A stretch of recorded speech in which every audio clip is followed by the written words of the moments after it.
మనకు స్వతంత్రం వచ్చే నాటికి భారతదేశంలో 562 సంస్థానాలు ఉండేవి. అంటే చిన్న చిన్న సంస్థానాలు, పెద్ద పెద్ద సంస్థానాలు అన్నీ కలిపి 562 ఉండేవి. దాంతోపాటు బ్రిటిష్ ఇండియా ప్రావిన్సెస్, ఇది మన దేశంలో అప్పుడున్న ఒక ముఖ చిత్రం అన్నమాట. అయితే రాష్ట్రాల ఏర్పాటు అనేది మొట్టమొదటిలో భాషా ప్రాతిపదిక మీద ఏర్పడింది. అలా 14 రాష్ట్రాలు ఏర్పడ్డాయి. నెమ్మదిగా మనకు తెలుసు ఎలా రాష్ట్రాలు ఏర్పడ్డాయో స్టేట్ రీఆర్గనైజేషన్ సంబంధించి. లేటెస్ట్గా ఏర్పడిన జమ్మూ కాశ్మీర్, ఆ రాష్ట్రాన్ని మనం 2 యూటీస్గా చేసాం. అంటే ఒకటి లడాఖ్, ఒకటి కాశ్మీర్, జమ్మూ కాశ్మీర్. సో మొత్తం కలిపి ఇప్పుడు భారతదేశంలో 28 రాష్ట్రాలు, 8 కేంద్రపాలిత ప్రాంతాలు ఉన్నాయి. అయితే భారతదేశంలో చాలా ఎథ్నిక్ గ్రూప్స్ కూడా ఉన్నాయి. అంటే మంది భిన్నత్వం ఉన్న దేశం కాబట్టి చాలా ఎథ్నిక్ గ్రూప్స్ ఉన్నాయి. వింటూ ఉన్నాం మనం చాలాసార్లు గ్రేటర్ నాగాల్యాండ్ అనే కాన్సెప్ట్. అదేవిధంగా త్రిపురలో greater Tripura land or Tripura land అనే కాన్సెప్ట్. అసలు ఈ కాన్సెప్ట్ ఏంటి, ఇలాంటి డిమాండ్ ఎందుకు వస్తుంది? చిన్న అంటే ఇంతకుముందు భాషా ప్రాతిపదిక మీద చిన్న రాష్ట్రాల డిమాండ్ వచ్చేది. ఇప్పుడు భాషే కాదు, రకరకాల అంశాలు, అది రేస్ కావచ్చు, ఎథ్నిసిటీ కావచ్చు, వెనుకబడితనం కావచ్చు, చాలా కావచ్చు. అటువంటి ఒక డిమాండే గ్రేటర్ త్రిపురా ల్యాండ్ డిమాండ్ అనమాట.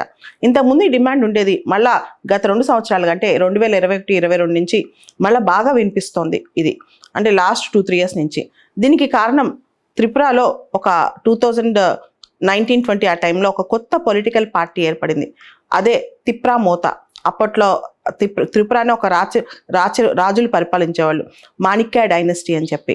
వాళ్ళకి సంబంధించిన ఒక రాజు, అంటే వాళ్ళకి సంబంధించిన రాజవంశీయులు ఒక ఆయన ఇది తిప్రా మోతా అనే ఒక పార్టీని స్థాపించి గ్రేటర్ త్రిపురా ల్యాండ్ కోసం ఒక డిమాండ్ స్టార్ట్ చేశారనమాట.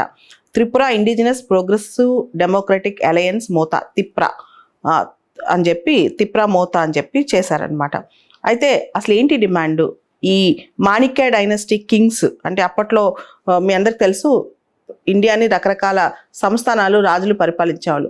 అలా త్రిపుర ప్రాంతంలో మాణిక్య డైనస్టీ అనేది ఉండేది. తర్వాత స్వతంత్రం వచ్చిన తర్వాత 1949లో ఇది మన ఇండియాలో విలీనం అయిపోయింది అనమాట. త్రిపుర ఇది మాణిక్య డైనస్టీ అనేది త్రిపురాని పరిపాలించే. కానీ ఆ వంశీయులు ఇంకా అక్కడ ఉన్నారు. దానిలో ఉన్న ఇప్పుడున్న వంశీయుడు, ఆయన పేరు ప్రద్యోత్ దేవ్ వర్మ. ఆయన స్టార్ట్ చేసిన పార్టీ తిప్రా మోతా. ఈ మధ్య అది కూడా 3 years బ్యాక్ ఆ పార్టీ స్టార్ట్ చేశారనమాట. యాక్చువల్గా త్రిపురలో ఇంకొక పొలిటికల్ పార్టీ ఉంది, indigenous people's front of Tripura, indigenous people's front IPFT అని ఒక పార్టీ ఉంది. అది బీజేపీతో అలయన్స్ ఫామ్ అయ్యి 2018లో గవర్నమెంట్ కూడా ఏర్పాటైంది. సో ఈ తిప్రా మోతా వేరు, ఇప్పుడు indigenous people front of Tripura వేరు అనమాట. సో త్రిపురలో జనాభా దాదాపు ఇప్పుడు కూడా సగం జనాభా ట్రైబల్ పాపులేషన్ ఉన్నారు. త్రిపురలో దాదాపు 19 రకాల ట్రైబ్స్ ఉన్నారనమాట. వీళ్ళందరూ కలిపి ఇప్పుడు అక్కడ మీ అందరికి తెలుసు త్రిపురలో 6th షెడ్యూల్ ఏరియా కూడా ఉంది. అంటే అటానమస్ కౌన్సిల్స్ ఉన్నాయి, అటానమస్ డిస్ట్రిక్ట్ కౌన్సిల్స్ ఉన్నాయి అనమాట త్రిపురలో. 1949లో త్రిపురాని పరిపాలించే మాణిక్య డైనస్టీ భారతదేశంలో త్రిపుర రాజ్యాన్ని విలీనం చేసిన తర్వాత అప్పటి వరకు ట్రైబల్స్, నాన్ ట్రైబల్స్ త్రిపురలో 50% ఈక్వల్గా ఉండేవాళ్ళు అనమాట. కానీ ఎప్పుడైతే విలీనం అయిపోయిందో ఆ తర్వాత బంగ్లాదేశ్ ప్రాంతం నుంచి వలసలు త్రిపుర రాష్ట్రానికి చాలా ఎక్కువయ్యాయి. మీ అందరికి తెలుసు త్రిపురకి బంగ్లాదేశ్కి బార్డర్ ఉందని చెప్పి. సో వలసలు ఎక్కువైపోయిన టైంలో ఒక 10 సంవత్సరాలు, అంటే 1941 సెన్సస్, 51 సెన్సస్, అంటే 41 డేటా 51 డేటా ఒకసారి మనం కన్సిడర్ చేస్తే 1951 తర్వాత ఆ టైం వచ్చేసరికి నాన్ ట్రైబల్స్ 66% అయ్యారు, ట్రైబల్స్ 33% అయ్యారు అనమాట. సో ఆ తర్వాత మనందరికీ తెలుసు త్రిపురలో ఒక the Tripura tribal areas autonomous district councils ఉన్నాయి.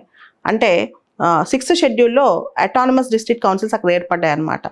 అంత ఏర్పడినా సరే త్రిపుర అక్కడ నాన్ ట్రైబల్ జనాభా అరౌండ్ 40% ఉండే, వచ్చే బడ్జెట్ మాత్రం ఓన్లీ 2%. త్రిపుర స్టేట్ నుంచి ట్రైబల్ ఏరియాస్కి వచ్చే బడ్జెట్, ఈ ట్రైబల్ డెవలప్మెంట్ కౌన్సిల్స్కి వచ్చే బడ్జెట్ ఓన్లీ 2% ఉందన్నమాట.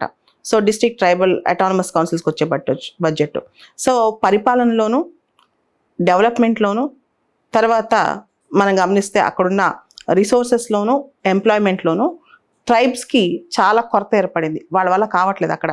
అంటే నాన్ ట్రైబ్సే ఎక్కువ తీసేసుకుంటున్నారు. అక్కడి నుంచి ఇన్ఫ్లక్స్ వచ్చిన బెంగాలీస్ ఎక్కువ పొజిషన్స్ ఎంప్లాయ్మెంట్ ఆక్యుపై చేస్తున్నారు అనమాట. దాంతో త్రిపుర స్టేట్లో ట్రైబ్స్ అనేది మైనారిటీ లాగా అయిపోయారు. దాంతో 1980sలో వీళ్ళు ఆయుధాలు కూడా పట్టుకున్నారనమాట. మాకు మాకు సపరేటిజం కావాలి, మేము బయటకు వచ్చేస్తామని చెప్పి. నాగాలాండ్ డిమాండ్ ఎంత పెద్దగా వచ్చిందో ఒకప్పుడు 1980s గ్రేటర్ త్రిపుర ల్యాండ్ అనే డిమాండ్ కూడా అలా వచ్చింది, మేము బయటకు వచ్చేస్తాం, అసలు భారతదేశంలో మేము ఉండమనే పరిస్థితి కూడా ఒక స్థాయిలో వచ్చిందనమాట. ఆ తర్వాత ఇప్పుడు వాళ్ళు ఏం డిమాండ్ చేస్తున్నారంటే మాకు త్రిపుర స్టేట్ కావాలి, గ్రేటర్ త్రిపుర ల్యాండ్ స్టేట్ కావాలి, అంటే ట్రైబ్స్తో కలిపి. అంటే ఇప్పుడున్న the Tripura tribal areas district autonomous district కౌన్సిల్తో పాటు 36 విలేజెస్, ఇప్పుడున్న టీటీఏఏడిసితో పాటు 36 విలేజెస్లో కలిపి 36 పల్లెటూళ్ళు ఉన్నాయి, అవన్నీ కలిపి మాకు త్రిపుర ల్యాండ్ ఇచ్చేయండి, దాన్ని సపరేట్ స్టేట్గా కానీ యూనియన్ టెరిటరీగా కానీ చేయండి అని చెప్పి డిమాండ్ చేస్తున్నారనమాట. సో 1980s వరకు 80s 90s వరకు ఇవి ఒక సాయుధ పోరాటంలో జరిగింది. ఆ తర్వాత ఇప్పుడు కాన్స్టిట్యూషన్ ప్రకారం మమ్మల్ని సపరేట్గా చేయండి, ఒక స్టేట్గా కానీ యూటీగా కానీ అని అడుగుతున్నారు అనమాట. ఎందుకంటే వాళ్ళకి రావాల్సిన రిసోర్సెస్ రావట్లేదని, వాళ్ళకి కావాల్సినంత ఎంప్లాయ్మెంట్ జనరేట్ అవ్వట్లేదని, తర్వాత వాళ్ళ కల్చర్, వాళ్ళ సోషల్ ఎకనామిక్ డెవలప్మెంట్ వాళ్ళు మెయింటైన్ చేసుకునే హక్కులు కావాలి. తర్వాత మోస్ట్ ఇంపార్టెంట్లీ అక్కడ నాన్ ట్రైబ్స్ ఎక్కువ అక్కడ పొజిషన్స్ ఆక్యుపై చేస్తున్నారని ఈ ట్రైబ్స్ యొక్క డిమాండ్ అనమాట. కాబట్టి మాకు సపరేట్గా మాకు ఒక స్టేట్ ఏర్పాటు చేయాలి, గ్రేటర్ త్రిపుర ల్యాండ్ అని చెప్పి. ఈ త్రిపుర రాష్ట్రంలో 19 రకాల ట్రైబ్స్ ఉన్నారు. దానిలో అతిపెద్ద ట్రైబ్ త్రిపురీస్, వీళ్ళే అక్కడ డామినేటింగ్ ట్రైబ్ కూడా అనమాట ఉన్న ట్రైబ్స్లో. తర్వాత రియాంగ్స్ లేదా బ్రూస్ అంటాం, తర్వాత జయంతియాస్, వీళ్ళందరికంటే ఎక్కువ నెంబర్ ఉన్న ట్రైబ్స్ త్రిపురీస్ అనమాట, మొత్తం 19లో. సో మెజారిటీ ఇప్పుడు గ్రేటర్ త్రిపుర ల్యాండ్ వాళ్ళు అడిగేది త్రిపురీస్ ఉన్న ఏరియాసే మేజర్గా వాళ్ళు అడిగేది. సో వీళ్ళు ఏమంటారంటే మేము ఎప్పటి నుంచో నేటివ్గా ఇక్కడ ఉన్నాం, మా హక్కులు మాకు కావాలి, మాకు సపరేట్ స్టేట్హుడ్, మా ట్రైబల్ ఏరియా సపరేట్ స్టేట్హుడ్ కానీ యూటీ కానీ కావాలని అడుగుతున్నారు. సో ఈ 19 రకాల ట్రైబ్స్ని మనం గుర్తుపెట్టుకోకపోయినా అసలు ఈ త్రిపురీస్ యొక్క ప్రాబ్లమ్స్ ఏంటి, వాళ్ళు నేటివ్గా ఉన్నారు కదా. తర్వాత మీకు తెలుసు రియాంగ్ ట్రైబ్స్ అని త్రిపురలో వాళ్ళు కూడా చాలా పాపులర్, వాళ్ళే బ్రూ ట్రైబ్స్ అని కూడా అంటాం. వాళ్ళ రీసెటిల్మెంట్ ప్రోగ్రామ్ కూడా ఇప్పుడు త్రిపురలో అదొక పెద్ద ప్రాసెస్ లాగా జరుగుతుంది అనమాట. స్థూలంగా చెప్పాలంటే ఈ మొత్తం డిమాండ్, త్రిపుర ల్యాండ్ డిమాండ్ అనేది ఒక ప్రాంతీయవాదం అని చెప్పచ్చు. భారతదేశంలో ప్రాంతీయవాదాలకి కొదవేమీ లేదు.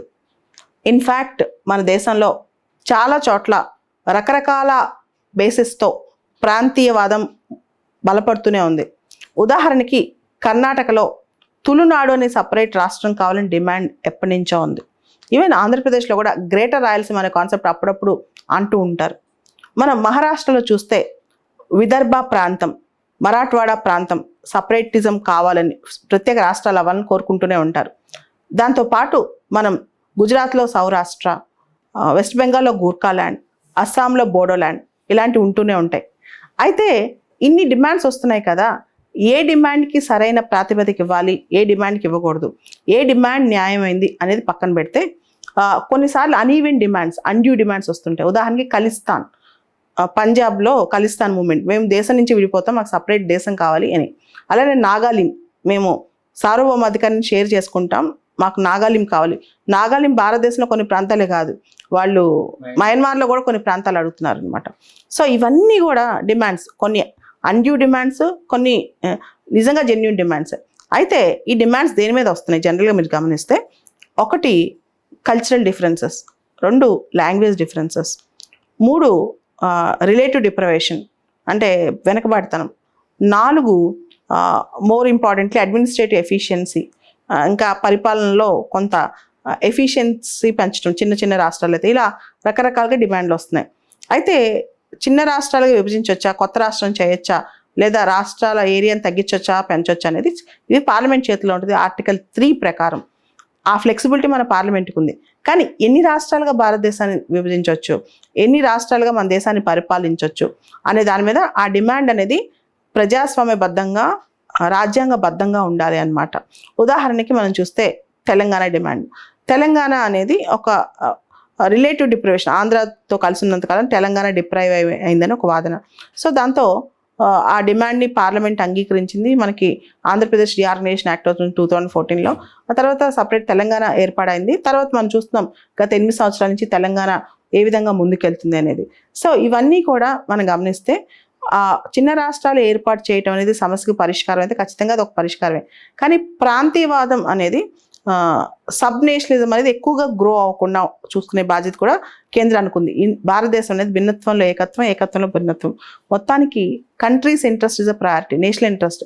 జాతి ప్రయోజనమే ఫస్ట్ ప్రయోజనం, ప్రాంత ప్రయోజనం కన్నా, ప్రాంతీయవాదం కన్నా. కానీ అట్ ద సేమ్ టైం భిన్నత్వం కాపాడాలి, అందరినీ కాపాడాలి. ముఖ్యంగా మైనారిటీస్ కానీ, రకరకాల తెగలు కానీ, వాళ్ళ యొక్క హక్కులను కూడా కాపాడాలన్నమాట. సో ఇది మొత్తానికి ప్రాంతీయవాద సిద్ధాంతం. దీన్ని సెంట్రల్ గవర్నమెంట్ ఇలాంటివి ఎలా తీసుకుంటుంది అనేది కూడా మనం చూడాలి. రాజ్యాంగబద్ధంగా, ప్రజాస్వామ్యబద్ధంగా వచ్చిన ప్రాంతీయవాద డిమాండ్ని దృష్టిలో పెట్టుకుంటూనే దేశ సమైక్యత, సమగ్రత, సార్వభౌమ అధికారాలను కూడా కాపాడుకునే బాధ్యత మనందరికీ ఉంది.